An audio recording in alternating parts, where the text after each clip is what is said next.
పార్వతీమాతకు నమస్కారములు. పార్వతీమాత చెప్పిన కథలు. పాప పుణ్యాల ఫలితం. ఒక అందమైన నగరంలో ఒక అగ్రహారంలో కొత్తగా వివాహమైన జంట కాపురం పెట్టారు. వారే సుశీల, సుధాముడు. సుధాముడు నిత్య అగ్నిహోత్రుడు. సుశీల తనకు కావలసిన పూజ సామాన్ని అందిస్తూ, తాను తులసిమాత పూజ చేస్తూ, ఇంటికి వచ్చిన అతిథులకు అన్నీ మర్యాదలు చేస్తూ, పేదలకు దాన ధర్మాలు చేస్తూ, అలా వారి నిత్య జీవితం సజావుగా జరుగుతుంది. అగ్రహార సమీపంలో అలకాపురి అనే గ్రామంలో వర్ణమాల అనే వేశ్య ఉంది. అక్కడికి విటులు ఆమె అందచందాల కోసం, ఆమె పొందు కోసం బాగా వెళుతూ ఉంటారు. విటులందరూ కలిసి అన్ని హంగులు ఉన్న భవనం ఒకటి అగ్రహారంలో ఆవిడికి బహుమానంగా ఇస్తారు.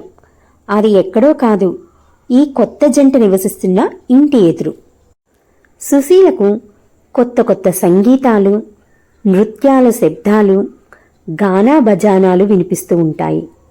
ఏమిటి అని కిటికీలో నుంచి బయటకు చూస్తుంది. ఎదురుగా ఉన్న భవనం ముందు కొంతమంది వ్యక్తులు ఉంటారు. వారిలో వ్యాపారవేత్తలు, డబ్బు ఉన్నవాళ్ళు, అందం, దర్పం ఉన్న వివిధ రకాలైన వ్యక్తులతో కళకళకళ్ళాడుతూ ఉంటుంది. ఏమిటబ్బా అని ఆలోచిస్తుంది, కానీ అర్థం కాలేదు. సుధాముడు తన నిత్యకృత్యాలను రోజులానే చేస్తూ ఉంటాడు. కానీ భార్యలో వచ్చిన మార్పును గమనించి, నీవు ఎప్పట్లాగే పనులు చేస్తున్నావు, కానీ దానిలో శ్రద్ధ లేదు. ఇలా అయితే నీకు వచ్చే ఫలితాలు తారుమారవుతాయి. అందుకని నీవు శరీరం, మనసు ఒక్కచోటే ఉంచుకుని పనిచేయి అని బోధిస్తాడు. కాని సుశీలకు ఆ మాటలు లోతు అర్థం కాలేదు.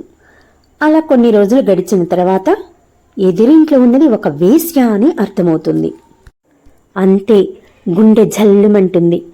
సుశీల రోజు పూజ చేసినా, అతిథులకు మర్యాదలు చేసినా, దాన ధర్మాలు చేస్తున్నా మనస్సు మాత్రం ఆ వేశ్య మీదే నిలబడిపోతుంది.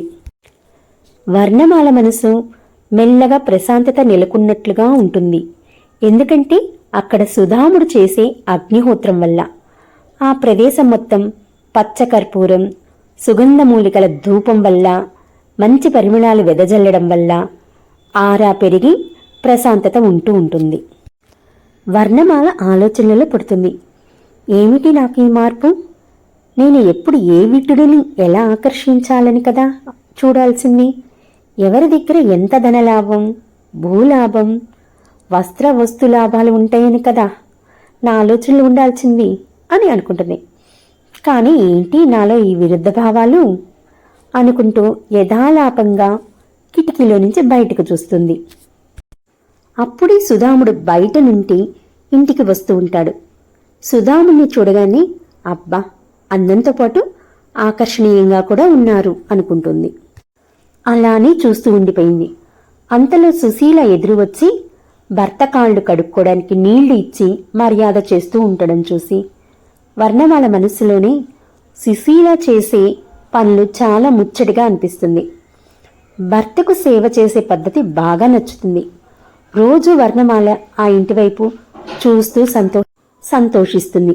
ఇది కదా జీవితం అంటే అని అనుకుంటుంది. సుశీలకి పిల్లలు కలుగుతారు. అలా వారి కుటుంబం పెద్దదవుతుంది. సుధాముడు పిల్లలకి విద్యాబుద్ధులు నేర్పుతూ నిత్య అగ్నిహోత్రం చేస్తూ ఉంటారు. సుశీల కూడా తన ధర్మాన్ని పాటిస్తూ వర్ణమాల రోజు సుశీల, సుధాములను చాటుగా చూస్తూ వారికి మనస్సులను నమస్కరిస్తూ ఉంటుంది. సుశీల మంచి పతివ్రత, సుధాముడు మంచి విప్రుడు అని వారి మీద భక్తిభావాన్ని పెంచుకుంటుంది. విటులు వచ్చి వర్ణమాలతో గడుపుతున్నా వర్ణమాల మాత్రం వారికి ఆ శరీరాన్ని అప్పచెప్పి మనస్సులో మాత్రం ఆ దంపతులకి నమస్కరిస్తూ ఉంటుంది. భగవంతుడు వాళ్ళకి ఎంతటి అదృష్టాన్ని ఇచ్చాడు.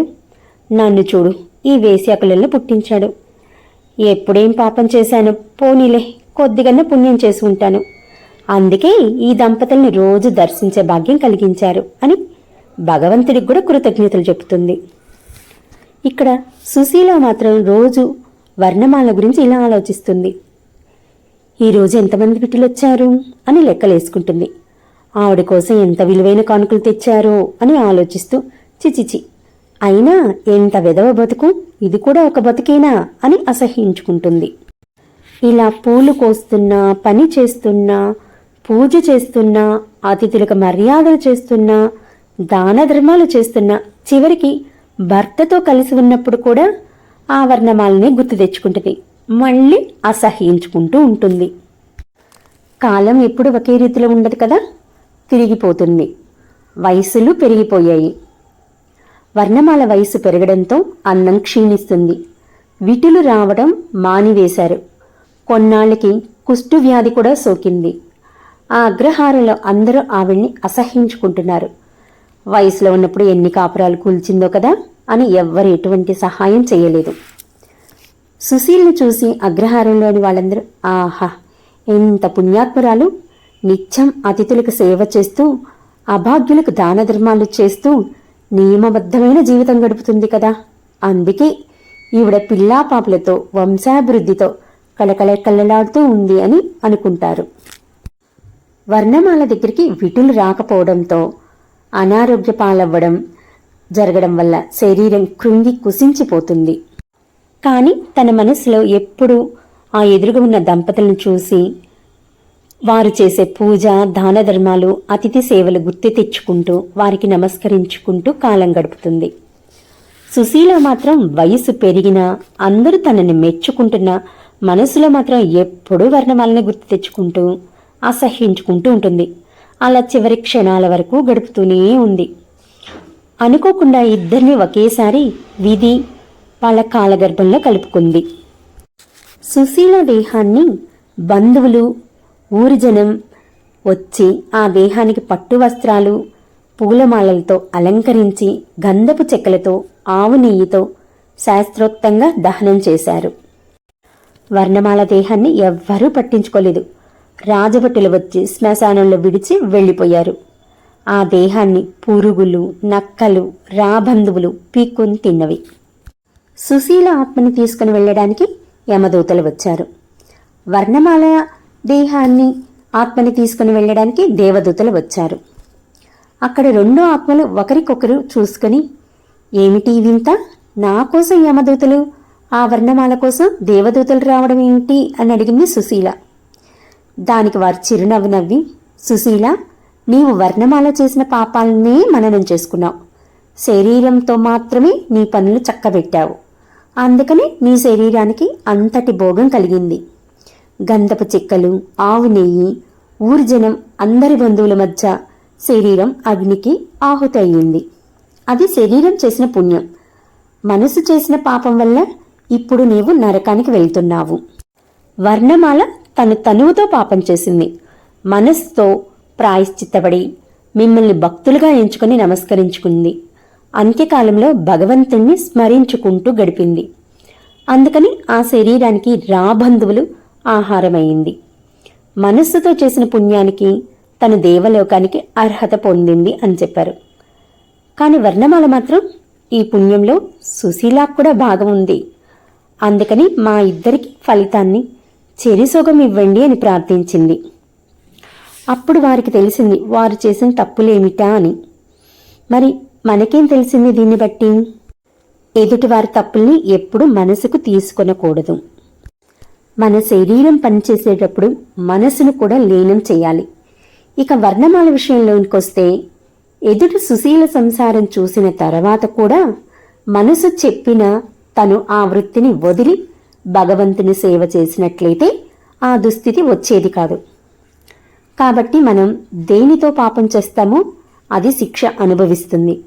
పాపానికి పాప ఫలితం, పుణ్యానికి పుణ్య ఫలితం ఖచ్చితంగా ఉంటుంది. మనం పుణ్యం చేశాం కాబట్టి పాపం పోదు, దేని ఫలితం దానిదే. కానీ ఇక్కడ మనం ఒకటి గుర్తించవచ్చు, చుట్టూ ఉన్న పరిస్థితుల ప్రభావం మన మనసుకు తగులుతుంది. దాని బారిన పడకుండా ఉండాలంటే మాత్రం భగవంతుణ్ణి గట్టిగా పట్టుకోవాలి.